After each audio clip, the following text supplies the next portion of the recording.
Free audio post-production by alphonic.com. Bonjour à tous et bienvenue sur le podcast « Et si on allait au théâtre ce soir ?» Je suis Sacha et je suis passionnée de théâtre et spectacle en tout genre. Sur ce podcast, en plus d'interviewer des personnalités du monde du spectacle, j'ai pour habitude de vous recommander des pièces que j'ai vues. Et aujourd'hui, je vous donne des idées de spectacles à aller découvrir à Paris en cette rentrée 2025 qui promet d'être intense.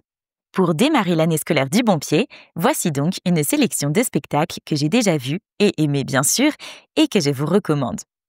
Le premier est un spectacle que j'ai découvert cet été au Festival d'Avignon et pour lequel j'ai eu un véritable coup de cœur. C'est Le jeu de l'amour et du hasard, un classique de Marivaux, revisité par le collectif L'Émeute. Alors, je vous entends d'ici, oui, cette pièce est beaucoup jouée, oui, on connaît le texte presque par cœur, mais là, je peux vous dire que ce spectacle vaut 1000 fois le détour. C'est hyper inventif et surtout très drôle, on en oublie complètement que le texte date de 1730. Les comédiens incarnent leur rôle avec brio, que ce soit un petit ou un grand rôle d'ailleurs, et on est surpris du début à la fin de ce spectacle. Bref, je pourrais vous en parler des heures, mais j'ai plein d'autres spectacles à vous recommander. En tout cas, courez-y, ça vaut vraiment le détour, et c'est à partir du 29 août au Théâtre des Mathurins. Ma deuxième recommandation est un spectacle qui a joué à Paris la saison dernière et qui reprend du service avec une nouvelle distribution dès fin août.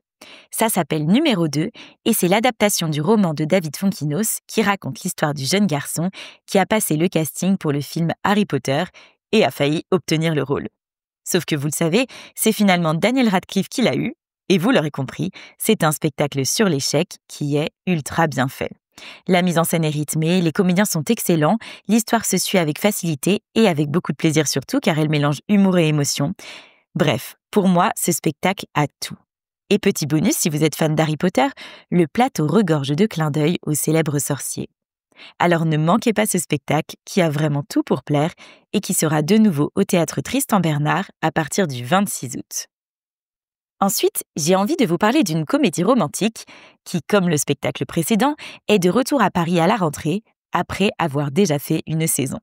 C'est « Je m'appelle Georges et vous » et ça sera au Théâtre La Bruyère à partir du 13 septembre. C'est l'histoire de Georges qui vient d'emménager dans une nouvelle ville et découvre avec stupeur que toutes les résidences autour de chez lui portent le prénom de ses ex-compagnes. Alors qu'il cherche à éclaircir ce mystère, il se rend compte qu'une résidence en construction se nommera Villa Émilie. Ça sera donc forcément le prénom de sa future fiancée. Ce spectacle, je l'ai adoré parce que d'abord il est très bien écrit, suffisamment en tout cas pour m'avoir fait rire aux éclats à plusieurs moments pendant le spectacle. Ensuite, il y a sur scène d'excellents comédiens, notamment ceux qui incarnent tout un tas de rôles secondaires avec un rythme dingue et beaucoup d'humour. La scéno est aussi très originale, il y a un esprit bande dessinée qui m'a beaucoup plu. Bref, c'est un spectacle que j'ai trouvé charmant, joyeux et qui m'a fait passer un très bon moment. Et c'est déjà pas mal de bons arguments pour vous donner envie d'aller le découvrir vous aussi. Alors allez le voir au Théâtre Actuel La Bruyère à partir du 13 septembre. Pour les amateurs de comédie, si vous n'avez pas vu le formidable spectacle The Loop la saison dernière, ne le loupez pas cette fois-ci.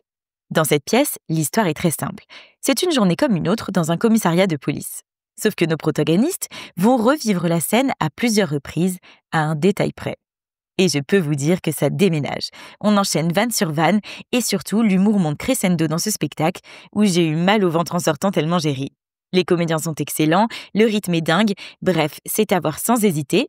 Et d'ailleurs, je ne suis pas la seule à avoir apprécié ce spectacle puisqu'il a gagné le Molière de la comédie cette année. Cette saison, The Loop sera à l'affiche du Théâtre du Petit Montparnasse à partir du 2 septembre. Dans le rayon des comédies, ne manquez pas le retour du spectacle Bigre à Paris à la rentrée. Alors c'est un spectacle un peu spécial puisqu'il n'y a aucune parole. On entend du son, des onomatopées, mais il n'y a absolument aucun dialogue dans ce spectacle qui nous montre la vie d'un immeuble. Déjà, le décor est absolument waouh et le tout est ultra inventif et surtout hyper drôle. C'est vraiment un spectacle visuel comme on en voit peu et qui vaut le détour, donc faites-moi confiance, allez voir ce bijou de drôlerie au Théâtre de l'Atelier à partir du 5 novembre et ça s'appelle Bigre. Si vous êtes plutôt spectacle musical, la bonne nouvelle, c'est que le spectacle Les Funambules, elle, est de retour à Paris en cette rentrée. Et il se trouve que c'est un super spectacle. Elles sont 6 femmes sur scène, elles sont chanteuses ou musiciennes et elles nous chantent la femme sous ses multiples aspects, via des chansons originales de Stéphane Corbin, le créateur des Funambules, que j'ai d'ailleurs reçu dans ce podcast il y a quelque temps. Et c'est magnifique. Déjà parce que les artistes sur scène sont excellentes, mais aussi parce que ces différentes chansons nous font passer du rire aux larmes en moins de 2.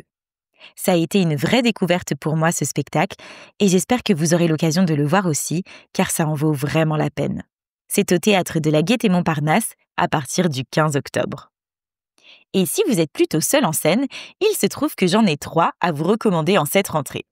Le premier, c'est le nouveau spectacle de Michael Hirsch qui s'appelle « Y a de la joie ». Si vous avez écouté les derniers épisodes de ce podcast, vous savez certainement que je l'ai reçu en interview à ce sujet. Alors c'est l'histoire d'un homme qui s'est donné un an pour conquérir la joie de vivre. Vous vous en doutez, ce n'est pas une mince affaire et il nous raconte dans ce spectacle toutes ses péripéties pour y arriver. Le tout avec évidemment beaucoup d'humour, mais aussi de l'émotion. J'ai trouvé ce spectacle très drôle, mais également très touchant. J'ai adoré la manière dont Michael nous parle avec douceur de cette histoire, qui est sa propre histoire d'ailleurs, tout en interprétant avec beaucoup de talent plein de personnages différents. Bref, c'est vraiment un très joli spectacle à découvrir dès le 14 octobre au Théâtre de l'Œuvre. Aussi, je vous recommande vivement d'aller voir le dernier seul en scène de Michael Delis qui s'appelle « Les paillettes de leur vie ou la paix des ménages », qui jouera à la Scala à partir du 3 octobre. Ce spectacle, c'est le dernier volet du triptyque de seul en scène de ce talentueux comédien et auteur. Alors je vous rassure, les spectacles ne se suivent pas, donc inutile d'avoir vu les précédents pour apprécier celui-ci. Et le thème, c'est la paternité.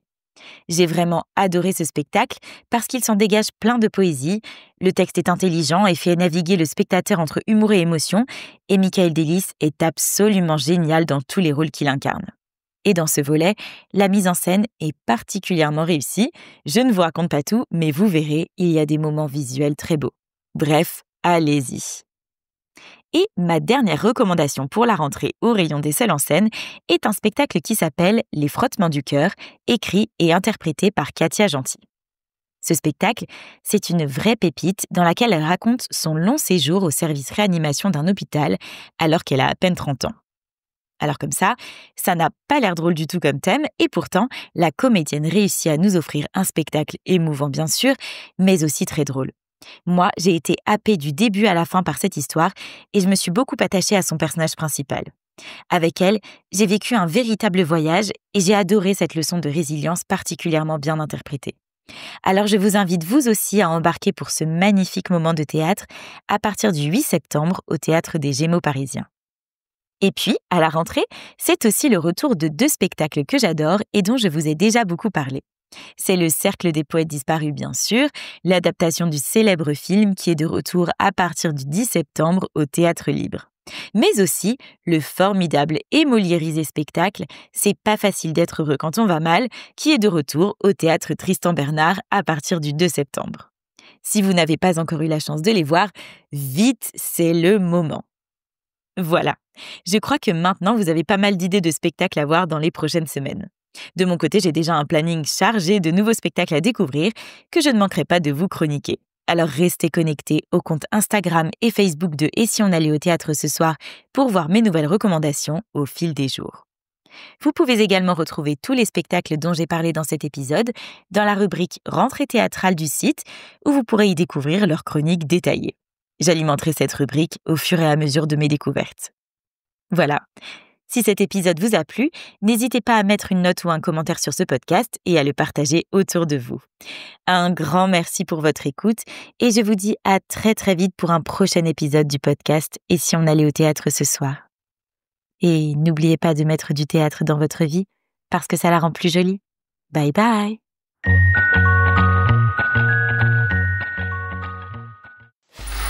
Free audio post-production by alphonic.com.